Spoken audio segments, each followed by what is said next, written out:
Please. More than reasonable, because we all... I'm trying to be. I'm really trying to be cool here. I don't want to blow up anyone's spot, but I mean, everyone knew how much he was making, and everyone knew how important you were to that show. So I'm thinking 100,000. It's the classic. You would think. All right, you would think. But someone has to say that for you. I know, and thank you. I don't want you to say it. I thought you were asking for $1 million. Well, years later, like at one negotiation, when I told Dominic Barbara what I was asking for, he said he had to pull over on the side of the road because he couldn't believe how small the figure was. That's a small You know figure. what I mean? So, Jackie, you actually went in and negotiated. Jackie, you're obviously a very honest guy because you could sit there with Mel without going through an agent. I wouldn't have the balls to do that and just go, look, this is what I deserve. They screamed at me for not having an agent, so then I got a lawyer, and then they instantly hated the lawyer. It's a lot of it's theater, but it was very interesting. But I walked out, and I was done, and then Howard called me up and said, listen, I got to have you, and he paid the difference. Okay, good. Well, he actually paid the difference. And I love the show, and I never had any problem. And my last time when I left, it was like, I don't know, but I'm such a hypocrite. Because you draw a line in the sand. Like if somebody said, Jim, do you want to work a job in Alaska? You don't want to work the job, but instead of saying no, you say 150 grand. If they give you the 150 grand, fuck it, I'm going to Alaska. Right. So I drew a line in the sand for myself and said, I'm going to stick to this. And when I said what I wanted and when I didn't get it, I didn't do it. But then I called back a couple of months later and said, listen, if you give me the offer you offered, I will take it. So I'm a hypocrite. But I was the guy that broke up the Beatles. I felt like an asshole, But you got to draw a line in the sand and just say, this is, this is where I was. Do you have regrets about that? No, the final one. And everybody for 8 years has been saying, we want to hear you say you regret it. Howard wants to hear me say, I don't, man, I've been having the time of a lifetime for 8 years. I got divorced. I left my job. I quit drinking and moved into a home by myself all at the same time. And any one of those is enough. Any one of those, they say, if you're going to quit drinking, don't change anything else. If you're going to quit your job, don't change anything. And I did all four at the same time. What doesn't kill you makes you stronger. Right. Turn me into an idiot. But for 8 years, I've been going to Cannes Film Festival and Toronto and Sundance and trying to get of your life. Just you're broke, but you're having the time of your life. It's wonderful. And people want me to say, "Oh, I left the greatest," And it's know how fucking hard it is these hours. I was going to die. I could have never quit drinking. I couldn't imagine me trying to get divorced on that show. They would have pulled my wife over the parking lot spikes backwards. I wouldn't care what they did to me because I never cared what they did to me. I used to tell people half the shit that Howard said about me I wrote. People couldn't wrap their brain around that. Jackie's an asshole. Yeah, say that. So you, Howard and gigs, man, you're still going out doing gigs, right? Still performing. Yeah, And he's got a show on Sirius XM. For the, 1/100th of what I used to make. But you love it. You do it. That's what we're lifers. And what's your show about on Sirius XM? Dirty Jokes. An hour of Dirty Jokes. We just did our 164th show. Wow. And it's an hour of Dirty Jokes. We all tell a joke, the opening salvo. We tell a joke, the guests tell a joke. Then we have jokes that we setups for 2-line jokes, and then we give the answers the next week, and callers call them. It's just the stupidest, most fun. It's the most fun I've ever had on the radio. It's an hour of stupid jokes. How many do you? I'm a horrible joke teller, like the type of joke, like a setup of, and then the Jew says, I'm the fucking horrible at that. It's most comedians. Well, there's two things you don't do. You don't tell jokes, and you don't laugh at yourself. And I break both rules. That's why I've never gotten anywhere. But I fucking love it. That's all I do. I didn't go looking for an act. I told jokes my whole life, and I was a musician. I was shitty, and I quit music when I was 31, and I had all these jokes, and I didn't want to leave the stage, so I just started telling the jokes on stage and ran into a couple of comics. And I helped start comedy on Long Island. We did a show at Cinnamon, next to two doors away from your brother. Yeah. At the corner of Main Street and 110, and that grew into the East Side Comedy Club, the first comedy club. You can say F.H. Riley's in the heart of Huntington Village. No one will mind. No one will mind. I've dragged people there after my show. Oh, really? Thanks, Jack. I appreciate that. I tell you, his cadence is so good. When I'm flipping around Sirius XM and you're on, I don't know. A Raw Dog or something Most likely Raw Dog. I stop every single time and listen, man. Oh, that's sweet, man. It's just something about your cadence. And you know what it is? It catches your attention. You're like, I got to listen to this for a little while. But it's the same old shit. In 1979, I said, you know what? I just got to fill up albums with jokes because everybody's not going to want it.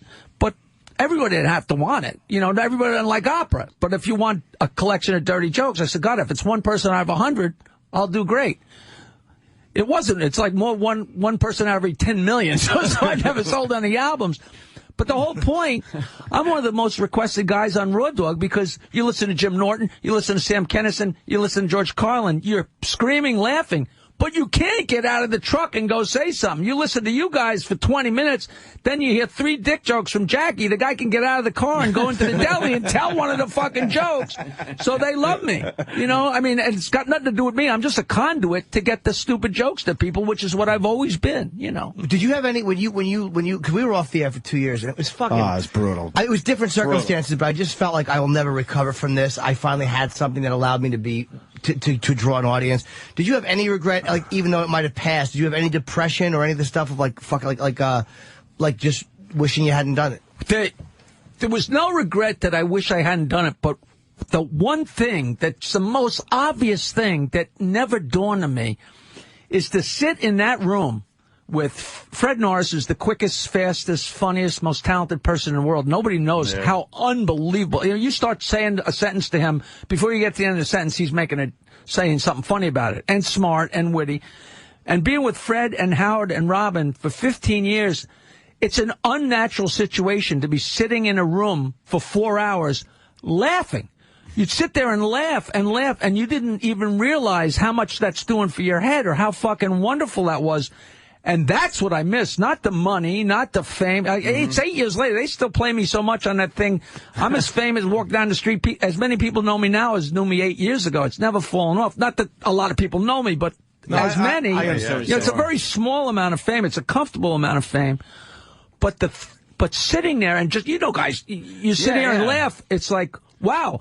I don't have that anymore. Well, that's why I want to go in and sit down with people. That's what I could care less about the negotiation or anything, but the regret is, you know, you go to a bar and sit with a few guys and shoot the shit for a couple hours and tell a bunch of jokes. I get the same jizz, you know. That was the problem when we got fired for 2 years.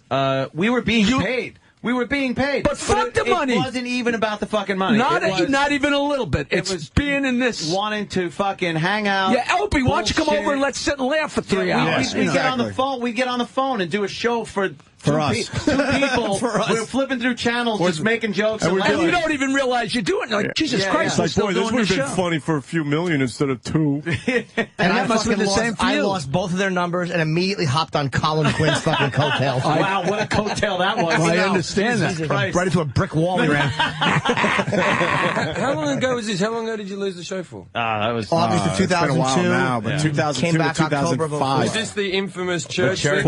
Yeah. I don't know. It was 2 years. 26 months total. 2 years, 3 months. Wow. There's no compete. They made the show. We tried to get out of the contract because we had Clear Channel ready to go. Did you just drink all day? Hold on, I'm telling Jackie something here. Clear Channel had us ready to go. They ready to throw us on. I never understood that non-compete. And they said such horseshit. They wanted control. They knew we would maybe hurt, the company a little bit if we went somewhere else. So they said no, which is flattering. It was very flattering, but flattering and money and all that is not sitting around laughing and having the time of your life. After a while, you realize like everybody you know is working, so there's no one to hang out with.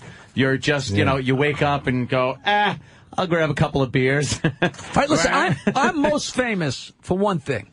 So March 12th and 13th, I'm going to be at the Boca Raton New York Comedy Club. Do you work down there? It's a great Don Siegel and the gang. I think I've done it years ago. I'm back there.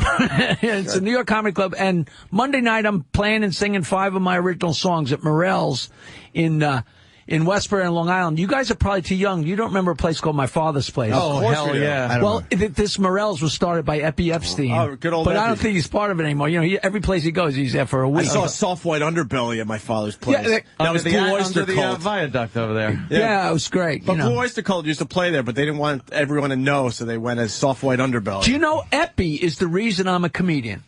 Because Epi was such a cheap fuck that my band, I had a terrible band on Long Island. We were a 2-piece 3-piece. We added a piano player, but we were horrible. But people liked us. We were fun. I told jokes. Blah, blah, blah.